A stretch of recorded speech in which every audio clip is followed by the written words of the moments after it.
Hello every one.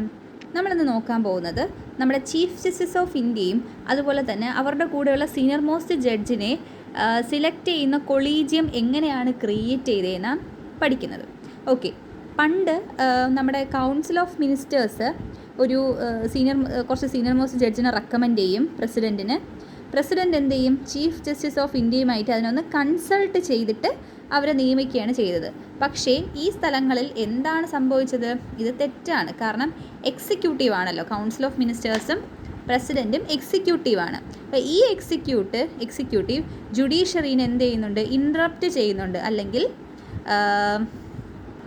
ഇത് കാരണം judiciary independent ആകുന്നില്ല എക്സിക്യൂട്ടീവിൽ നിന്നും. നമുക്കറിയാം ആർട്ടിക്കിൾ 50 പ്രകാരം എന്താണ്?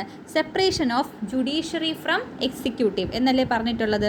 പക്ഷേ എന്ത് സംഭവിച്ചു? ഇവിടെ എക്സിക്യൂട്ടീവ് ജുഡീഷ്യറിനെ ഇൻറപ്റ്റ് ചെയ്യുന്നുണ്ട്. അതുകൊണ്ട് ഇത് പാടില്ല. ഇത് മാറ്റാനായിട്ട് ഒരു ഫസ്റ്റ് ജഡ്ജ് കേസ് വന്നു. ഫസ്റ്റ് ജഡ്ജ് കേസ് എന്ന് പറയുമ്പോൾ SP Gupta versus union of India 1982. ഈ കേസ് എക്സിക്യൂട്ടീവിന് ഇമ്പോർട്ടൻസ് കൊടുത്തിട്ടാണ് പറഞ്ഞത്. കാരണം എക്സിക്യൂട്ടീവ് തന്നെയാണ് ജുഡീഷ്യറീനെ നിയമിക്കേണ്ടത് എന്നാണ് ഈ കേസിൽ വിധി വന്നത്. SP Gupta versus union of India. അപ്പോൾ നമുക്ക് അടുത്ത കേസ് നോക്കാം. അങ്ങനെ സെക്കൻഡ് ജഡ്ജ് കേസ് വന്നു. സെക്കൻഡ് ജഡ്ജസ് കേസ് എന്ത് പറഞ്ഞു? ഒരു കൊളീജിയം സിസ്റ്റം കൊണ്ടുവന്നു. ചീഫ് ജസ്റ്റിസ് ഓഫ് ഇന്ത്യയും 2 സീനിയർ മോസ്റ്റ് ജഡ്ജും കൂടെ ചേർന്ന് ഒരു കൊളീജിയം ഫോം ചെയ്തിട്ട് അവർ ഈ ബാക്കി ജഡ്ജിൻ്റെ ഡീറ്റെയിൽസ് പ്രസിഡൻറ്റിന് കൊടുക്കുന്നു. പ്രസിഡൻറ്റ് അവരെ നിയമിക്കുകയും ചെയ്യുന്നു. അപ്പോൾ ഇവിടെ ആർക്കാ കഴിവ് വന്നത്? ഇവിടെ ആർക്കാ പവർ കിട്ടിയത്? ജുഡീഷ്യറിക്കല്ലേ. Judiciary greater than executive. ഇതാണ് സെക്കൻഡ് ജഡ്ജ് കേസിൻ്റെ പ്രമേയം. ഈ കൊളീജിയം എക്സ്പാൻഡ് ചെയ്യണം എന്ന് പറഞ്ഞൊരു കേസ് വന്നു. അതാണ് തേർഡ് ജഡ്ജ് കേസ്. ഇപ്പോൾ തേർഡ് ജഡ്ജ് പ്രകാരം ഈ കൊളീജിയത്തിനെ എക്സ്പാൻഡ് ചെയ്ത് എത്രയാക്കി? 5 മെമ്പേഴ്സാക്കി. എന്ന് വെച്ചാൽ ഒരു ചീഫ് ജസ്റ്റിസ് ഓഫ് ഇന്ത്യയും 4 സീനിയർ മോസ്റ്റ് ജഡ്ജ് എന്ന രീതിയിലാക്കി.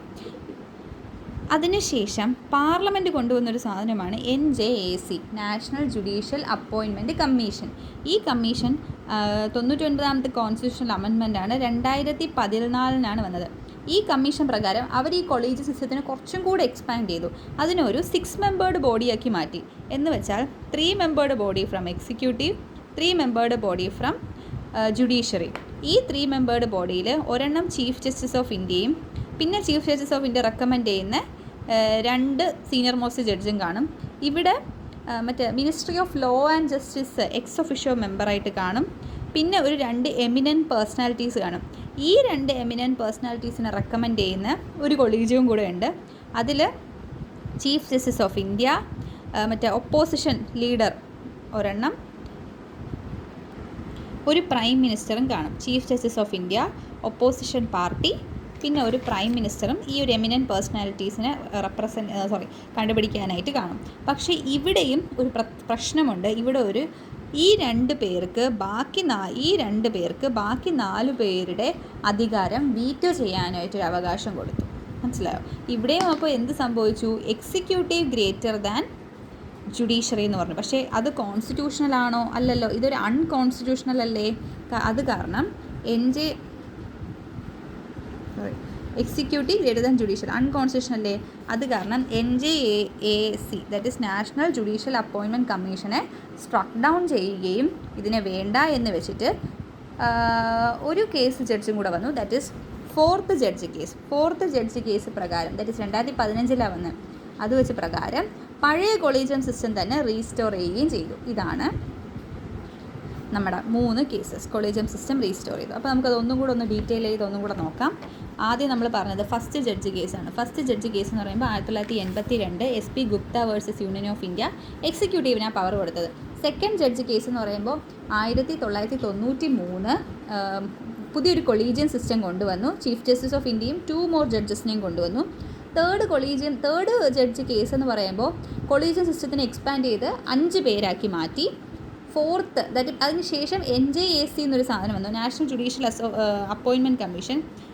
ഈ കമ്മീഷൻ പ്രകാരം 6 പേരുടെ, അതിൽ 3 പേര് എക്സിക്യൂട്ടീവ്, 3 പേര് ജുഡീഷ്യറി. പക്ഷേ ആർക്കാണ്? ഈ 2 എക്സിക്യൂട്ടീവിലെ 2 പേർക്ക് വീറ്റോ പവർ നൽകുകയും അവസാനം അത് സ്ട്രക്ക് ഡൗൺ ചെയ്തിട്ട് അൺകോൺസ്റ്റിറ്റ്യൂഷണൽ എന്ന് പറയുകയാണ്. കാരണം because it violated the basic structure of constitution. അതിനുശേഷം fourth judge case 2015 old collegial system was restored. Okay. Thank you. പിന്നെ ഒരു ക്വസ്റ്റ്യൻ നിങ്ങൾക്ക് വേണ്ടി തരാം. കോൺസ്റ്റിറ്റ്യൂഷൻ ഉണ്ടായ സമയത്ത്, അല്ലെങ്കിൽ കോൺസ്റ്റിറ്റ്യൂഷൻ ഉണ്ടായ സമയത്തല്ല, ആർട്ടിക്കിൾ 130 ആർട്ടിക്കിൾ 130യുടെ പ്രത്യേകത എന്താണെന്ന് കമൻറ്റ് ചെയ്യുക. ഓക്കെ.